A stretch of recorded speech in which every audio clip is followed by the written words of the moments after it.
ሰላም ጤና ይስጥልኝ። ይህ ወቅታዊ መረጃ በሚለው የሚያዝ አይደለም፣ ግን አንድ ፈኒ የሆነ ታሪክ ልንገራችሁ ብዬ ስላሰብኩኝ ነው። ኳስ ለማየት እንዴት ከአንድ ከተማ ወደ ሌላ ከተማ በአምቡላንስ ተጭኜ እንደሄድኩኝ የምናገርበት ታሪክ ነው። ያን ያህል ኢንተረስት ካላረጋችሁ ሀሳብ መስጠት ትችላላችሁ። በነገራችን ላይ እኔ ተወልጄ ያደግኩትኝ ሶማሌ ክልል ላይ ነው። አንድ አዲጋላ የምትባል ከተማ አለች በሽኒሌ ዞን ውስጥ ነው። አሁን ሽኒሌ ዞን ሲቲ ብለው ስሟን ቀይረዋታል። እኛ ከወጣም በኋላ ሲቲ ተብላለች። አዲጋላም ቀበሌ ነበረች፣ አሁን ወረዳ ሆናለች። በጣም የጥንት ከተማ ነች። ባቡርን የምታገናኘች በተለይ ከድሬዳዋ ወደ ጅቡቲ የሚሄደው ባቡር ላይ እዛ ከተማ ላይ በተለይ አዲጋላ ቁርስም ምሳም እራት የሚበላበት የምግብ መናኸሪያ ነች ማለት ይቻላል። አዲጋላ ላይ ሆቴል ነበረን። እኛም በሆቴል ነበር ስራ ነበር የምንተዳደረው።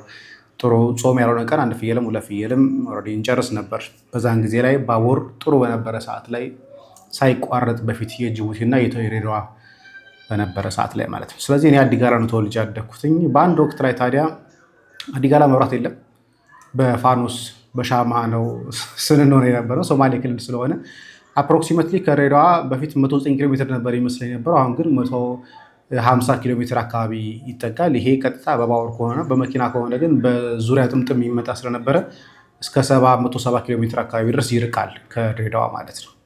ስለዚህ የሆነ ጊዜ ላይ ድሬዳዋ ሳይሄድ በፊት እዛው አዲጋላ ከተማ ላይ ያለሁኝ የባርሴሎና ደጋፊ ነበርኩኝ። ዊች ሚንስ አዲጋላ ላይ የሚታየው ሶማሌ ክልል አብዛኛው የሚታየው የስፔን ላሊጋ ነው። በነገራችን ላይ ፕሪሚየር ሊግ ብዙም አይታወቅም።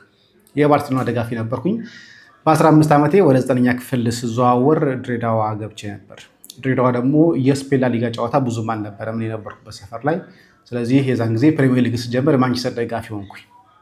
እንደምታስቡት ማንቸስተርና የባርሴሎና ደጋፊ ሆኛለሁ ማለት ነው በአንድም በሌላ። ታዲያ ትምህርት 10ኛ ክፍል ጨርሼ ስመለስ አዲጋላ እንደ ዱርዬ አጫውቶኝ ነበር። ፀጉር ከሚፈርዙት ፐርም ከሚቀቡት ምናምን ነገር ሆኜ ነበር በሆነ ወቅት ላይ እና ፀጉሬን እየጠቀለልኩኝ ነበር የምቀመጠው። ገና 16 17 ዓመቴ ነው በዛ ጊዜ ላይ ማለት ነው። ታዲያ አዲጋላ መብራት ይገባል የሚል ጥሩ መንፈስ ተነሳስቶ ብረቶች ይተከሉ ነበር። ይሄ መብራቱን ይዘው የሚመጡ ፖሎችን መትከል ስራ ተጀመረ። የዛን ጊዜ 16 ጨርሼ ወደ 17 ዓመት እየገባሁኝ ነበረ። ስለዚህ ስራ ተባልኩኝ። እኔም በቀን 30 ብር ወይ 35 ብር ነበር ትከሻችን እየተራጠ 60 ሜትር ወደ ከፍታ እኛ ወደ ጎን እየሄድ ነበር ገመድ እየሳብን ብረቱ የምናወጣው። ታዲያ እንደዛ እየሰራሁኝ የተወሰነ ብር አጠራቅሜ ነበር እና ኳስ የሚታይበት ቀን ላይ ይሄ ማለት 2011 ላይ ማንቸስተርና ባርሴሎና የዛን ጊዜ ለፋይናል የበቁበት ጊዜ ነበር እና ድንገት ጠዋት ላይ አዲጋላ የነበረው የዲኤስቲቪ ቤት ምንም ብሎ አሳወቀ፣ ዲኤስቲቪ ካርድ ጨርሻለሁኝ ያለ። ይሄ በጣም ለእኛ ድንጋጤ ነበር። ምክንያቱም በጣም ኳስ የምንወድ ሰዎችን 10 ሰዓት ላይም ተነስተን ሌሊት የምናይ ሰዎችን፣ በተለይ ይሄ ላቲን አሜሪካ ላይ የነበረው ኳሶች ብዙ ጊዜ ላይ 9 ሰዓት 10 ሰዓት 11 ሰዓት ነበር ሌሊት የሚደረገው። የዛን ሰዓት ላይ ተነስተን የምናይ ሰዎች ነበር። ስለዚህ ካርድ የለም እና በጣም ድንጋጤ ውስጥ ገባን። ስለዚህ ምን ተመካከርን፣ በቃ ባቡርን ጠብቅ ተባለ። ድንገት ደግሞ ባቡር ደግሞ በዛን ቀን ከድሬዳዋ ወደ ጅቡቲ የሚሄድበት ሳይሆን ከጅቡቲ ወደ ድሬዳዋ የሚመጣበት የነበረ ሰዓት ላይ ነው። ስለዚህ በምንም አይነት ተአምር ይህን እድል እንደማናገኘው አወቅን። መኪና መፈለግ ጀመርን። መኪና ስንፈልግ ደግሞ አዲጋላ ላይ አንዱ የሚገባው የጫት መኪና ነበር። በነገራችን ላይ የጫት መኪና ደግሞ ገና አልገባም፣ ገና ሰዓቱ ደርሶ አልገባም፣ ወደ አዲጋላ ጫቱ አልገባም። ስንፈልግ አምቡላንስ እንዳለ ተነገረን። ከዛ ኋላ አነጋገርነው ሾፌሩን። አምቡላንሱን አንዲት አይሻ የምትባል ከተማ አለች። አይሻ ደግሞ ከአዲጋላ ወደ አይሻ ለመሄድ አይሻ ለወሌ ሲባል ሰምታችሁ ታውቃላችሁ እያስባሉ። ስለዚህ ወደ አይሻ ለመሄድ በባቡር ከሆነ ወደ 52 ኪሎ ሜትር አካባቢ፣ በመኪና ከሆነ ግን አሁንም በዙሪያ ጥምጥም የሚሄድ ስለሆነ ወደ 70 ኪሎ ሜትር አካባቢ ነው። በነገራችን ላይ ከአዲጋላ ተነስተን አይሻ ሄደናል። ጥምቀት ለማክበር በእግር ሄደናል። በባቡር ሳይሆን በእግር ሄደን እናውቃለን። እና እዛ ክርስትና የተነሳሁበትኝም እዛ አይሻ የምትባለው ከተማ ላይ ቅዱስ ጊዮርጊስ ቤተክርስቲያን አለ። ስለዚህ አምቡላንሱን ስናነጋግረው አቋምቶ ሻይ 7 ሰዎች እንደምንም ብለን ሞላንና እንከፍልሃለን አለው። በዛ ወቅት ላይ ይሄ ማለት ከ15 ዓመት በፊት ማለት ነው። 35 ብር እንከፍላለን ተባባል። የዛን ጊዜ አሰቡት 35 ብር የዛን ጊዜ በጣም ትልቅ ብር ነበር። ድሬዳዋ ደርሶ መልስ እንኳን ያን ያህል አያስከፍልም ነበር። 18 ብር ነበር የዛን ጊዜ በባቡር እንኳን ደርሶ መልስ ድሬዳዋ 35 ብር አለው። በአምቡላንስ ነው የምንሄደው አስቡት። ከዛ እንደምንም ብለን አምቡላንሱን አገኘን፣ ተነጋገርን። ከዛ ለቀጥታ አይሻ ሄደን እንግዲህ አስቡት አይሻ ሄዳችሁ የት ታርፋላችሁ ነው የሚለው አላሰብነውም። ብቻ ኳሱ እንዳያመልጠን ብለን አምቡላንሱን አነጋግረን በዛ አዋራ በጣም አዋራማ ነው፣ በጣም አዋራ የሚቦንባት ነው። ተነስተን ወደ አይሻ ጉዞ አደረግን። መጀመሪያ በአቋራጭ መንገድ ለመሄድ አስበን ነበር፣ አልተሳካልንም።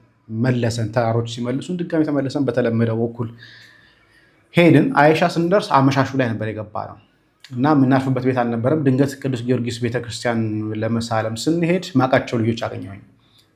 ያው የአክስቶቼ ልጆች የአጎቴ ልጆች የምላቸው በተለምዶ እኛ ጋር ተወልደው አዲግራት ተወልደው አይሻ የገቡ ሰዎች ስለነበሩ ማለት ነው። ምነው እንዴት መጣችሁ በዚህ ሰዓት ምናምን ነገር አይ ኳስ ለማየት ነው እንዴ እና እነሱም ሳቁብን ራሱ እንዴ ምራችሁ ነው ከአዲግራት እዚህ ድረስ መጣችሁ ኳስ ለማየት ነው ተባለ። አዎ እንዴ ዛሬ እኮ ቻምፒዮንስ ሊግ ነው ባርሴሎና እና ማንቸስተር ነው ገና አልወሰንኩኝ ማን እንደምደግፍ ምናምን ነገር ተባባል። ከዛ ላይ ማረፊያ ቦታ አዘጋጁልን በጋዜጠኞች ከኛ ጋር ተባባል። ከዛ ኋላ የተጫወትን እያለ ክርክሩ ተነሳ። ማንቸስተር ባርሳ የሚባል ነገር ተነሳ። ከዛ እንደውም ዛሬ እናንተ ተቃውሜ ማንቸስተር ነው የምደግፈው አልኳቸው። ታስታውሱ ከሆነ 2011ን የባርሴሎና የማንቸስተር ቻምፒዮንስ ሊግ ማለት ነው። እንደዛ ከሆነማ እንዋረድ የምታስቡት እንግዲህ ትራንስፖርት ከፍለን ሄደን የነበረኝ ብር ትንሽዬ ነች። እራት ከበላን በኋላ የተረፈን ትንሽዬ ብር ነው። ስለዚህ በ200 ብር ተባባል። ስለዚህ እኔ ማንቸስተርን ደግፌ እነሱ ባርሳን ደግፈው 200 ብር ተዋደን ገባል። እንደተባለውም ኳሱ ተጀመረ። ኳሱ አለቀ። እኔም 200 ብር ተበላሁ። ስለዚህ መመለሻ ብር የለኝም። እንዳልኳችሁ ከአዲጋላ አይሻ በባቡር ከሆነ 52 ኪሎ ሜትር ነች። አይሻ ለአስራት ካለአስራት ደግሞ አዲጋላ ነው የሚሆነው። ስለዚህ ብር አልነበረኝ። ምን ማድረግ እንዳለብኝ ቁጭ እያሰብኩ ድንገት ባቡሩ ሄዶ የቆየ ባቡር ነበር ሳይመለስ በብልሽት ምክንያት ሳይመለስ የነበርና ከቀኑ ውጭ የሚመጣ ባቡር አገኘው ማለት ነው። እንደዛ ከሆነማ ለምን አልተሳፈርም ምናምን ብዬ ተሳፈርኩ። ባቡር ላይ ትራንስፖርት የለኝም ግን ያቆኛል ሰዎች ያው የማን ልጅ እንደሆንኩኝ ያቆኛል። ምክንያቱም ምግብ እኛ ጋር ስለሚመገቡ ኮንዳክተር ማለት የባቡር ሾፌር ነው በነገራችን ላይ ኮንዳክተር የሚባለው። ስለዚህ ኮንዳክተሮቹም ስለሚያቆኝ ምንም ብዙም አልፈራም። ግን ተሳፈርኩ። ስሳፈር ጠይቄ ነው የገባሁት። እዚህ መጥቷል ወይ እላለሁኝ። እዛን ጊዜ ብር የሚቀበለው የሚዘረዝረው ሰው መጥቷል ስላቸው አዎ መጥቷል ከተባለ እንገባለን። እዛ ከተመልሶ ወደዛ ስለማይመለስ ማለት ነው ጊዜ ስለማይኖረው። አልመጣም ከተባለ ደግሞ ቀድመን ወደ ሌላ ቦታ ክፍል እንሄድና እዛ እንቀመጣለን። ከዛ በኋላ ላይ ከአይሻ ተነስተን ወደ ለአስራት ስንደርስ ወረድንና ከላጠለጥለን ነበረ ወረድን። ድጋሚ ወደ ኋላ ትሄድን። ምክንያቱም ይሄ ብር የሚሰበስበው ሰው ያንን ክፍል ስላለፈው ተመልሶ ስለማይመጣ የተሰበሰበበት ክፍል ሄድን። እዛ ቁጭ ብለን ባቡሩ አዲጋላ ገባ። ጠዋት ላይ ያልታሰበ ሰዓት ላይ ተነስተን ድጋሚ አዲጋላ ስለነበር ቤት ሄድኩኝ። ማዘርን ለማገዝ ሄድኩኝ ማለት ነው። ስለዚህ ይህን ማነሳላችሁ ታሪክ በነገራችን ላይ የኳስ ፍቅር በተለይ አፍላ ላይ ወጣትነት ዘመን ላይ ባላችሁበት ሰዓት ላይ የኳስ ፍቅር ከባድ ነው እና አስቡት። እጄ እየደማ ትከሻዬ ተልጦ ገመድ እየጎትኩኝ ወደ 60 ሜትር ብረት ከፍታን እየሰራሁበት ባለው ሰዓት ላይ ነው ይሄን ነገር ሳደርግ የነበረው እና አንዳንዱ የኳስ ፍቅርን አቅሎ ለማየት ይሞክራል።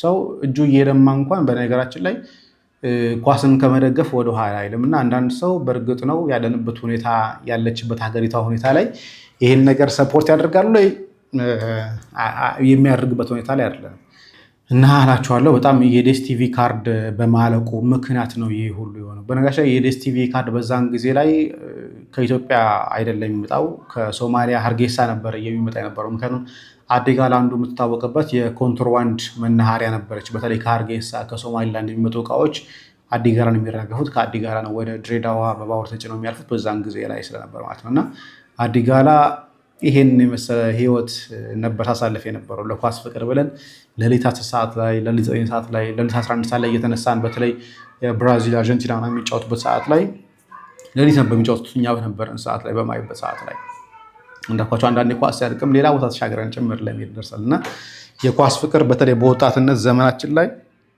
እንዳልሆኑት አድርጎ ነው ያሳለፈን ለማለት ያህል ነው። አንዳንዴ ያሳለፍነውን ታሪክ ዞር ብለን ስናየው ልንስቅበት ስለምንችል ነው። ይሄ ትምህርት ይሆናችኋል ብዬ አይደለም፣ ግን የኳስ ፍቅር ግን ምን ሲያደርገን እንደነበረ ግን ለጠቅላላ እውቀት ከጠቀማቸው ብዬ ስላሰብኩኝ ነው። እዚህ ላይ ላብቃ። ይሄ ለማለት ብቻ የመጣሁት